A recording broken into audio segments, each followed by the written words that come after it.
Hello everyone. In this video I will be going through everything that happens in the first tick when you use the advanced turn-based tile toolkit. So essentially everything that happens from you press play until the game has started. And that's quite a lot of stuff. And it all starts in the game mode. So to find the game mode, look in the advanced turn-based tile toolkit folder inside core, and here it is called ATBTT. If you do not know so already, if you go to settings and project settings and maps and modes, you can see that the default game mode is set to ATBTT. And that means that this is spawned automatically when you start up the game. So if we go here, we can see that there is an event begin play event here. So since this is the game mode, this will be one of the very first things to be activated when you start a new game. So let's see what it does. Well, first it calls the activate ATBTT event, which is here. That might seem a bit unnecessary. Why not just tie the event begin play node directly here? And this is to make it easier to disable this, and then you can call the activate event at any later point. If you do not want the game to immediately start on the first tick of gameplay, you can disable this and then call this at a later time.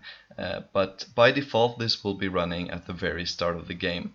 So let's go through it and see what happens. So first it gets the game state and it checks that it is ATBTT state. And sets this as a game state reference in the game mode. So this should be the game state that is set up by default, as you can see in the settings here of the game mode. So unless this has been changed, then the game state will always be of this class. So this cast should never fail. Then it calls the setup core blueprints function from the game state ref, and let's see what that does. So in this function, the game state sets up references and activates 3 essential core singleton blueprints that are like in the heart of the toolkit, and these are the grid manager, the turn manager, and the action manager blueprints. So it starts by getting all actors of the grid manager class and getting index 0.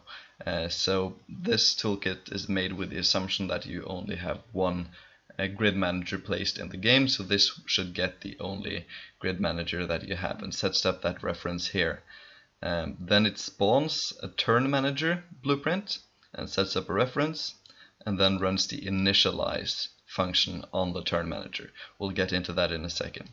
Then it spawns the action manager, and lastly it runs the activate grid manager function. Now why does it do this at a later point than here? That is because the setup of the turn manager and the action manager needs to reference the grid manager, so we need to set up a reference here. But the grid manager should have access to the turn manager and action manager. That's the reason for this ordering. So in this way, by running the initialize and activate functions like this, instead of simply having event begin play events running at these various blueprints, we can have full control over in which order stuff is activated. Now, having references to all of these central singleton blueprints from a central source such as the game state is very useful, because we can easily access the game state from any other blueprint in our game. We can do this by just using get game state and then getting these references from here. Now normally you would have to cast this to the ATBTT state and then getting the references, but I've set up an interface called BPI singletons, which means that this is not necessary. So if you simply use then get grid manager, you have an you can do that, or turn manager, or the action manager.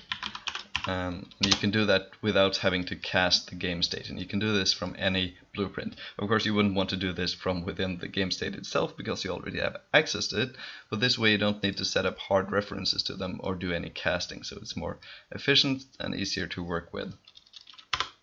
So let's see what happens when these various blueprints are initialized. So let's go to the first one, which is the turn manager. So after the turn manager has been spawned, it runs the initialize function within the turn manager. And let's take a look at that. So let's see what happens here. Well, the turn manager first sets up a reference to the game state, and after that it gets all actors that implement the initiative interface. This is different from earlier versions where we simply got all units. Now it's more flexible so that any actor can potentially be inserted into the initiative order as long as it implements this interface. And then it uses a function here to sort all of them in an order depending on their initiative value. And I will go into this in more detail when I cover the turn manager itself, but that's the setup of the turn manager.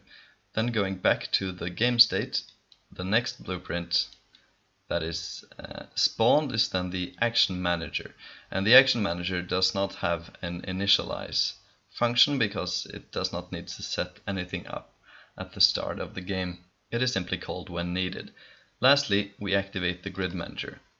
Now the grid manager does a lot of stuff at startup. It sets up the entire grid, connects tiles appropriately to one another, and so on. I will not go into all of that in detail here. I will do that in a later video specifically about the grid manager, but I will discuss it in general terms for this video.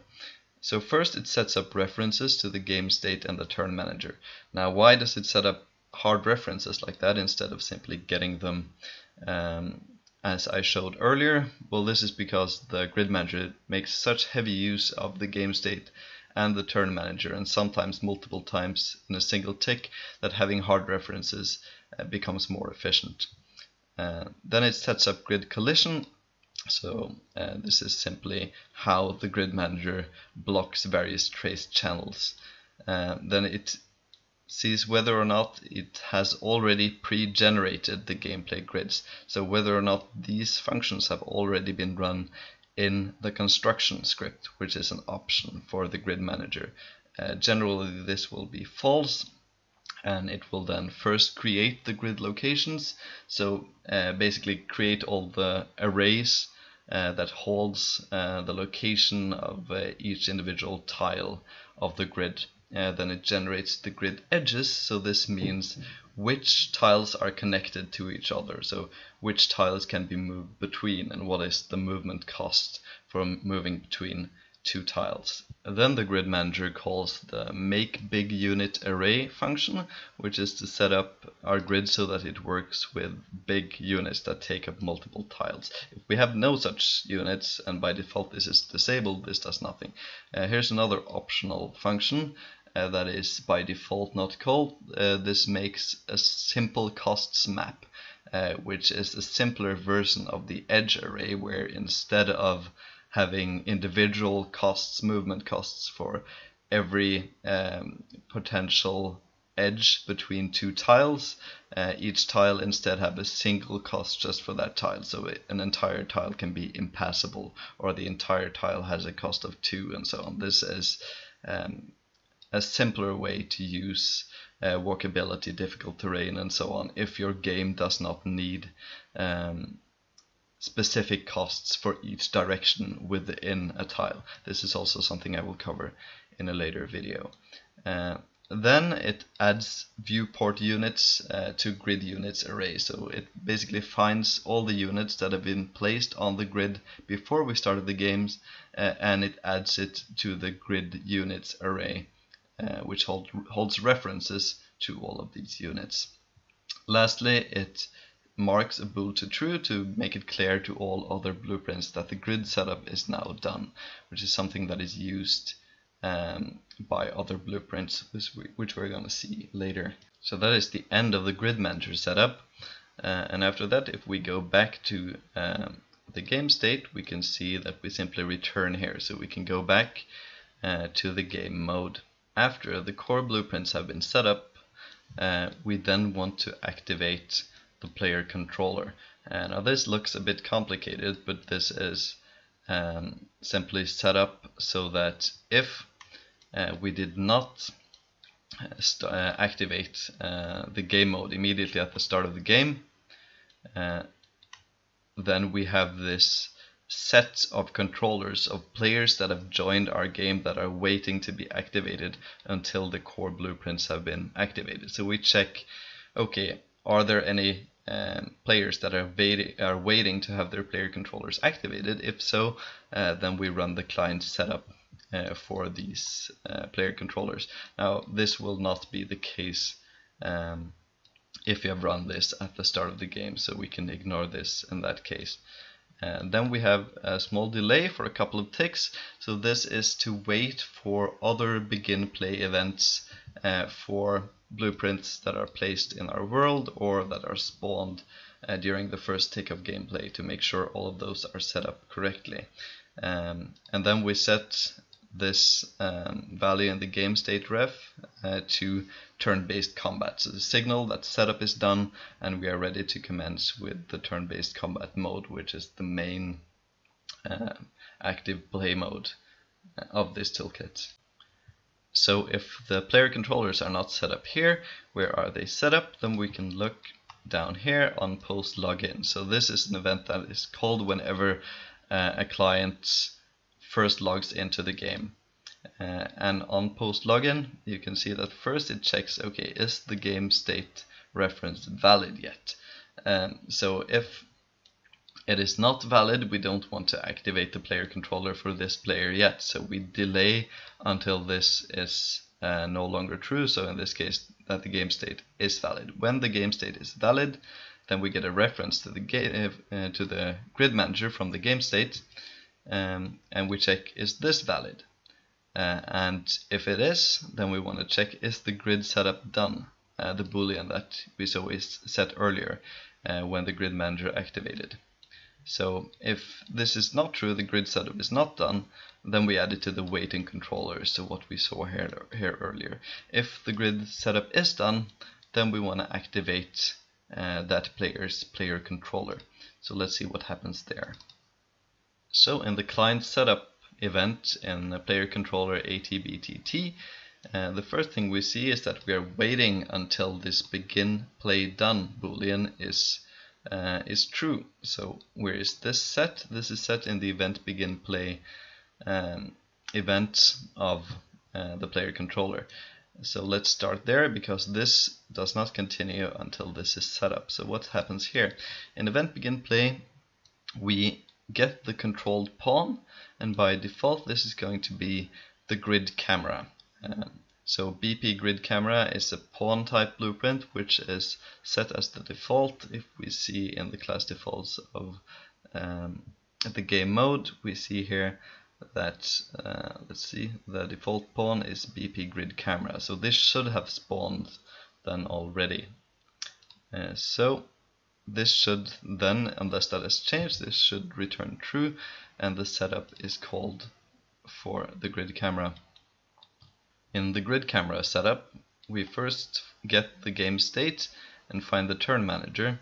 Now in this case, we are casting to get the turn manager instead of using the interface, and the reason for this is that at the very first tick of gameplay, the game state might not have been set up yet, so therefore the interface is not going to work. So this is just for the first tick of gameplay.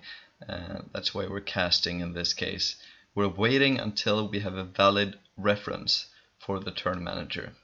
When we do, we get the first actor in initiative, or actually the second one. It would be index 0, because the turn manager actually holds a reference to itself as the first index in initiative order. I'll get into why in the video on the turn manager, but it gets index 1, which will in general be the first unit to be activated. It checks if this is something that is valid, is a valid actor. If it is, then we want to place our grid camera over this actor at the start of the game. If this value is not valid, which will be the case if you're starting a game without any unit placed within the viewport, then instead we find the center of the grid manager and we place the camera there. That's what happens here.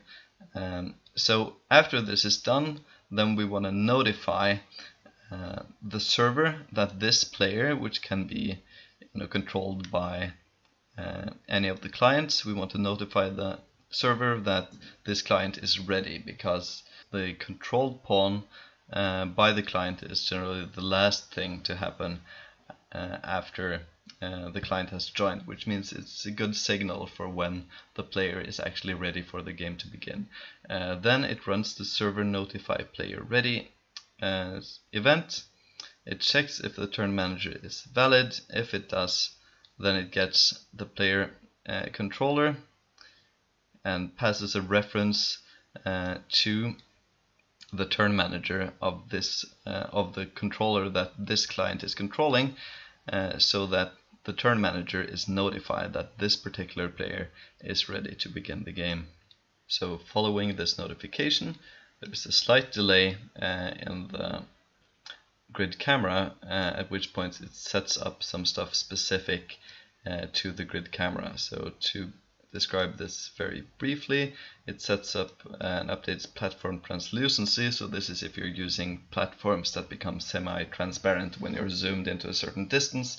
It makes sure that these are correctly translucent or opaque at the start of the game. Then it sets actor tick enabled, so it enables the tick for the grid manager if we're using follow cam. So if we want to follow the current active unit at every tick of the game, which is activated by default, then we want to activate the tick because this is driven through the tick event of this actor. Then it enables edge scrolling, and it gets the player controller and it activates hover tick. This means that it notifies the player controller that it is now allowed to use hover tick event. So basically when you are hovering the mouse over a tile, that it shows the path and stuff like that. That is activated at this point. Lastly, it gets all actors of the platform class. This is again related to this platform translucency and just sets them up so that they have been checked for platform translucency. So this is also related to the platform translucency system, which I will not cover in this video. So after all of that is done, now this is done a bit later of course because of the delay, but just to cover everything here first. So let's go to the notify player ready event in the turn manager. So here we see that this ready player count is incremented to make it clear to our server how many players have joined and are ready. So they have spawned a camera that they're controlling and all such, so they are ready now to begin the game. So here are some specific nodes for multiplayer, just to check that enough players have joined for us to start the game, to display a message if this is not the case yet, and some delays to make sure that the game is not started before all the clients have access to all essential blueprints that are spawned in the start of the game. I will cover this in more detail in a video about multiplayer in the future. And after all of that is done, in the turn manager the active actor marker is set up. So if we go here and start, you can see that this marker that marks which player or which unit is currently activated, this is controlled by the turn manager. So in the turn manager that is set up and is multicast, so it's done on all clients. Lastly, so this is handled by these two functions. Lastly, we call the start match event in the turn manager, which first checks if there is an active actor in the initiative order. If so, then we begin this actor's turn. Now what happens at the start of an actor's turn is something that is called again and again every turn when a unit is activated. So this is something I will cover when I go through the turn manager and the turn order of this toolkit and how that works, and that will be handled in a separate video. So one last thing to look at is in the player controller. What we dropped before is this part of the player setup, and this is after begin play done is then true, which is set up after this grid camera setup.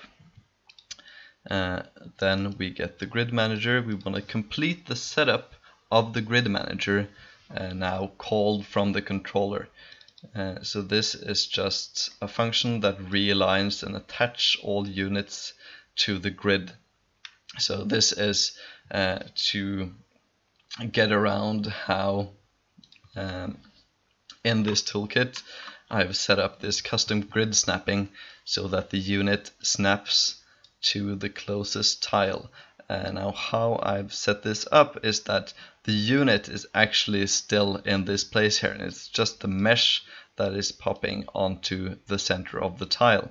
So this works great when you're working in the editor, but if you were to start the game without adjusting for this, when this unit is moving, it's the center of this unit is going to be here, and when it's turning going to be turning around this scene component, and it's gonna look all weird.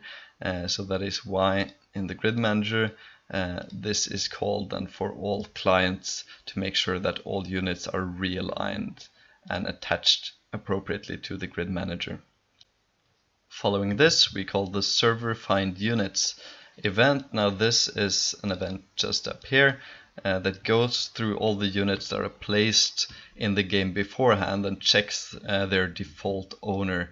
And this is something that is specific for multiplayer, so I'll be covering that in a later video. After this, it gets the HUD, cast this to the BP HUD ATBTT and initialize the HUD. And after this enables the tick for this player controller, which allows for hover events. So we initialize the HUD, which is fairly simple. What happens in this HUD, the default HUD is also set up in the game mode.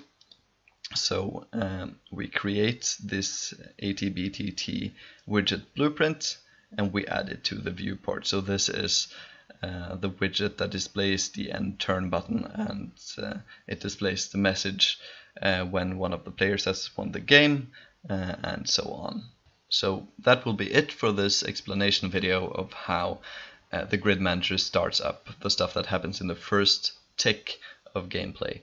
And one tip, if you're not that used to debugging or working with blueprints, is that you can at any point add a breakpoint to any node in any blueprint graph of Unreal Engine, and when you start play, the game will then freeze on that particular node. And from here you can skip between frames, and you can see then the order in which stuff is executed. And you also have these useful buttons for, well, stepping into a function, stepping over a function if you do not want to go through all the nodes within the specific function, stepping out of a function that you are in as you're stepping through, and so on. So this is a very useful way to find out the order in which stuff is activated. So if you're confused about the order of something, then that is worth trying out, and just a very useful debugging tool in general. So I hope this video served as a good overview about what happens at the start of the game. I will be going into some of this stuff, some of the functions for all the specific blueprints in more details in later videos, but that will be it for now.